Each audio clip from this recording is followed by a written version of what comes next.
हर मुल्क ने अपने हिसाब से उस ब्रीड पे काम किया हुआ है। सही है। जैसे जो अमेरिकन है उनका दूध बहुत ज़्यादा है। सही है। लेकिन उनकी लाइफ काम है, वो 3-4 सुई देती है, फिर वो फारग हो जाती है। अभी आप बाहर से इंपोर्ट करें $3200 की अमेरिकन आ रही है जी। अच्छा जी। इतने की ऑस्ट्रेलियन आ रही है। सही। और डच भी इतने की तकरीबन आ रही है। तकरीबन मिल्किंग जानवर का हमारा 1100 रुपये खर्चा एक दिन का जानवर का है जी। सही है। हाँ जी। तो जो मिल्किंग नहीं है उनका खर्चा कितना है? उनका मुख्तलिफ ग्रुप है हमारे पास। जो हमें छोटी हीफर्स हैं, जो दूध पी रहे जानवर, जो अभी वीड नहीं करवाए बच्चे, तो उनका जब बच्चा देती गया उसको ज़्यादा कर देते हैं फ़ौरन। सही है। उसे दिखाते नहीं, बच्चे खुद ही साफ़ करते हैं उन्हें। सही है। और 4 दिन उसको देते हैं, बोली देते हैं जी जी। उसके बाद फिर वो हम कुछ 20 दिन देते हैं, मदर मिल्क देते हैं उसको। उसके बाद हम जी हमें तकरीबन पड़ रहा है 5 रुपये केजी, जो हमने लास्ट दफ़ा बनाया था। सही है। तो अब खास सस्ती 20 सस्ते थे, हमने बनाया था पिछले साल। सही है। जो मौसमी मक्खी होती है उसका बनाया था। सही।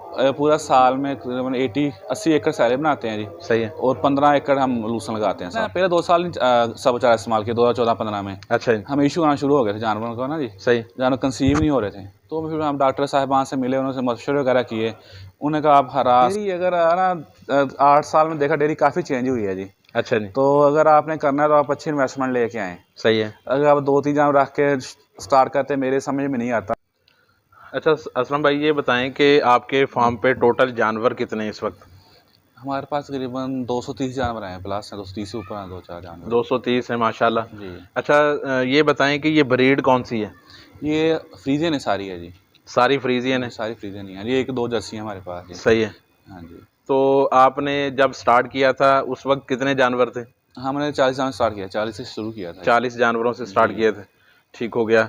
अच्छा आपने जब स्टार्ट किया था तो जानवर आपके उस वक्त 40 थे, तो ये 40 से आगे ये बड़े हैं या आपने परचेज किए हैं? एक दफ़ा बाद में परचेज किए बस 15 जानवर, उसके बाद परचेज नहीं किए हमने। यानी कि 230 में आपने माशाल्लाह सिर्फ 15 परचेज किए हैं, बाकी अपनी ब्रीड तैयार की है। ठीक हो गया जी माशाल्लाह। अच्छा अभी आपकी ये जो ब्रीड है फ्रीजियन, लोग दूसरी ऑस्ट्रेलियन रखते हैं, कुछ अमेरिकन है, कुछ डच है, तो इनमें कोई ख़ास फ़र्क है कि आपने फ्रीजियन रखी है? ये सब ब्रीड एक ही है जी। अच्छा। हॉस्टन फ्रीजन, सब हॉस्टन फ्रीजन ही है जी। सही। अमेरिका के पास भी वही है, ऑस्ट्रेलिया के पास भी वही है, सबके पास सेम एक ब्रीड ही है। तो ये सिर्फ लोगों को बस नाम का पता नहीं, बात नाम रख दिए डिफरेंट। अच्छा। ये सबके पास आपको एक ही ब्रीड है, हॉस्टन फ्रीजियन। सही। वही डच है, वही आपकी अमेरिकन है, वही ऑस्ट्रेलियन है।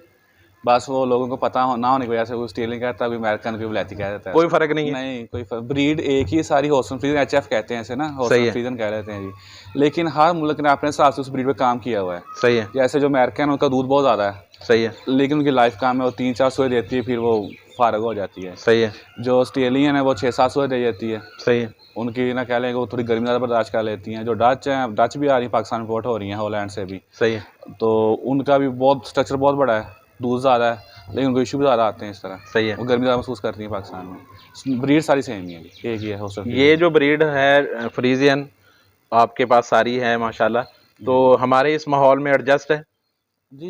या एडजस्ट करना पड़ता है? एडजस्ट करना पड़ता है, आपको खर्चा करना पड़ता है, इनको एक्स्ट्रा विटामिन देने पड़ते हैं, मिनरल देने पड़ते हैं जी। फ़ैन शावरिंग आपके सामने देखिए आपने, फ़ैन शावरिंग करनी पड़ती है। सही है। लेकिन ये है कि आपका फिर भी आपको ना कह लें कि 100% एडजस्ट नहीं होती है गर्मियों में। आपका दूध कम हो जाता है उससे, गर्मी की वजह से। जानवर गर्मी में कंसीव नहीं होते। सही है। इशू तो आते हैं गर्मियों में। तो आम हमारे जो छोटे फार्मर हैं उनको तो फिर ज़ाहिर सी बात है ये अफोर्डेबल नहीं होगी। नहीं, जो प्योर जानवर वो नहीं उनको सूट करेंगे। तो उनके लिए कौन सी बेहतर रहती? क्रास रखें, सही बात, फ्रीजन का क्रास रख लें जी। सही है। हाँ जी, वो दूध भी अच्छा देती हैं और गर्मी वगैरह भी नहीं करती, इशू भी कम आते हैं, उनके सूए भी ज़्यादा हैं। सही है। हाँ जी, छोटे जो फार्मर उससे स्टार्ट कर रहे हैं जी। अच्छा जब आपने 40 जानवर आपके पास थे तो वो भी आपने 40 खरीदे थे या वो भी घर के ही थे? नहीं, वो खरीदे थे, परचेज किए थे हमने। यानी कि शुरू में 40 खरीदे थे? जी। जब आपने शुरू में स्टार्ट में जो जानवर खरीदे थे उस वक्त क्या था रेट इनका एवरेज एक जानवर का? हिफर्स ली थी सारी ना, तब ये गाय कोई नहीं ली थी। अच्छा। तब हमें ये तकरीबन 54,000 में पड़ी थी एक हिफर एवरेज। 40 की 40 आपने हिफर्स ली थी? हाँ, हिफर्स ली थी, खुद सबको यही की थी, यहाँ पे आ गए ना जी। तो लोग आम जब फार्म शुरू करते हैं तो मतलब मुकम्मल गाय लेते हैं। हाँ जी। आपने हिफर क्यों ली है? इसकी ये बात थी, एक तो जानवर ज़्यादा आ रहे थे जी। सही है। एक थोड़ा सा हिफर हम नए बंदे थे, कल ये फ्रीजन में हमें इतना एक्सपीरियंस नहीं था। सही है। तो अब इतने डॉक्टर भी आपको नहीं मिलते थे फ्रीजन के मतलब, इतना मार्केट में लोगों को एक्सपीरियंस नहीं था। तो हमने कहा चलो बच्चियाँ ले लेते हैं, उससे ये फ़ायदा होगा कि उनको थोड़ा केयर करना उनकी आसान है। सही है। खुद अच्छे सीमर रखेंगे उनको अपने पसंद के, जो हमने फिर उनको अच्छे सीमर रखे, सेक्स सीमर वगैरह रखते हैं हम सारे उसको। तो जब आपने 40 वो लिए थे हीफर्स, तो उनकी उम्र कितनी थी उस वक्त? तकरीबन 1 साल थी उनकी उम्र। 1 साल की उम्र में। तो वो प्रेग्नेंट के काबिल किस उम्र में होती हैं? 14 महीने में तकरीबन हमने ये सबकी यही कर दी। 2 महीने आने के बाद सबकी यही हो गई थी ना, सबकी हमने इंसेमिनेशन कर दी थी। हमने वो सारी की सारी सीमन रखवाए उनमें? सब सीमन खाया। ये फ्रीजियन हाँ जी, अमेरिकन इस्तेमाल करते हैं हम ज़्यादा था वैसे। सही है, हाँ जी, ठीक हो गया। अच्छा, अभी इस वक्त इस जानवर की क्या कीमत है? अभी आप बाहर से इंपोर्ट कर रहे हैं, $3200 की अमेरिकन आ रही है जी। अच्छा जी। इतने की ऑस्ट्रेलियन आ रही है। सही। और डच भी इतने की तकरीबन आ रही है, $32। $3200 पाकिस्तानी में कितने बनेंगे रुपीज़? तकरीबन जी आपको वो 6.5 लाख। 6.5 लाख। हाँ जी, 5-7 लाख में पड़ेगी। वो 4 महीने की प्रेगनेंट होगी। सही है। 4 से 6 महीने की एवरेज होती है। सही है। आपको 4-5 महीने संभालनी भी पड़ेगी ला के फार्म पे, कोई 70-80 लाख और खर्चा उस पर करना पड़ेगा। वो 7.25 लाख में बच्चा देगी आगे तकरीबन। यानी कि 7.25 लाख में आपको वो बच्चा देगी। हाँ जी। खर्चे इसके अलावा हैं बाकी बाद में। हाँ जी, खर्चे ये तो सिर्फ परचेज के खर्चे हैं, बाकी उसके हाँ जी खर्चे लग गए। अच्छा, एक जानवर का खर्चा कितना है एक दिन का?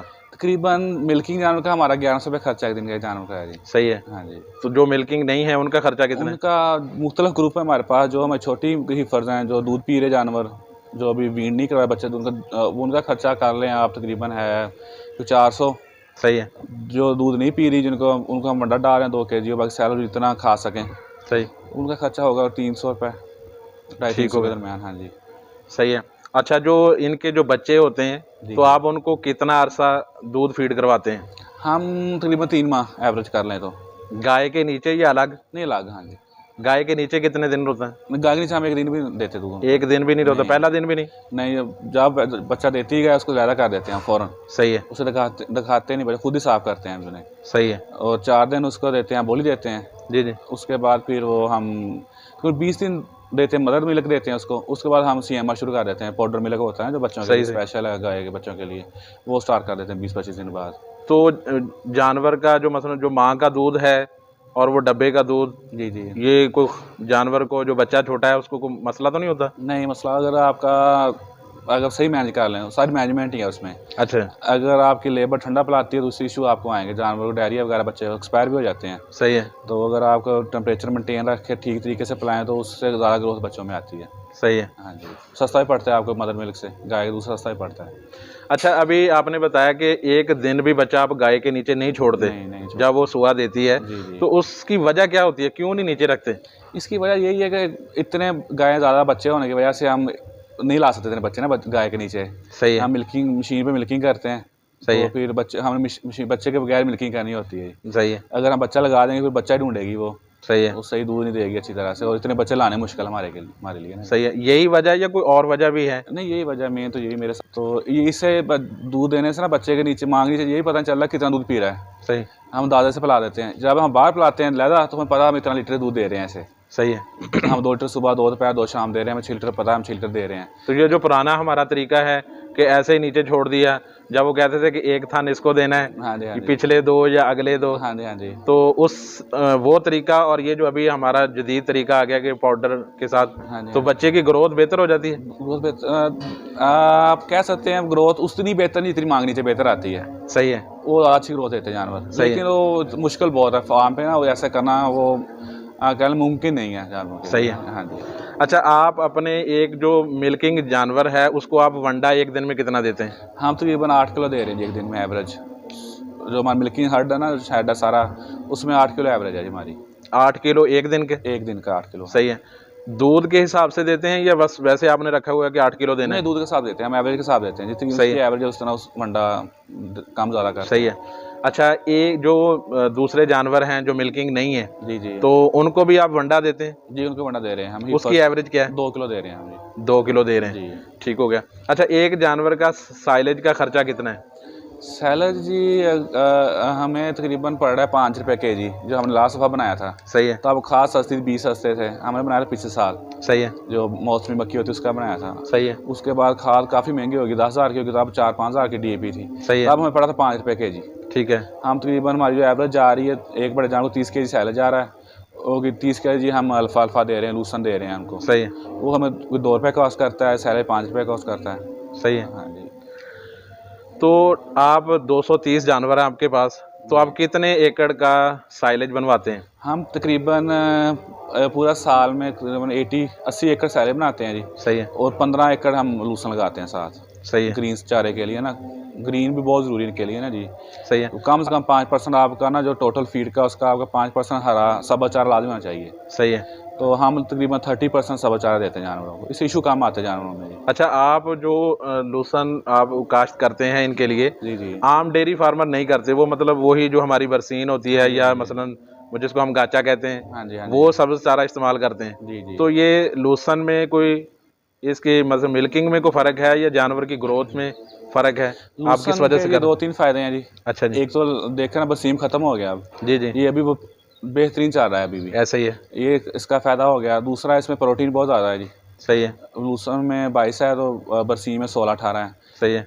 इसका ड्राई मैटर ज़्यादा, उसका ड्राई मैटर भी कम है बरसीम का। सही है। ये चलता ज़्यादा है, इससे जानवर ग्रोथ आप हे बना लेते हैं। इससे हम हे बना जो देखा ना, एक्स्ट्रा हमारे पास 4-5 एकड़ हैं, जी जी। हम ड्राई कर लेते हैं उनको ना। सही है। उसकी हे बना के वो बच्चों को डालते हैं, ठीक हो गया। अच्छी ग्रोथ देते हैं। सही हो इससे गया। ज़्यादा ग्रोथ आती है ओवरऑल। ठीक हो गया।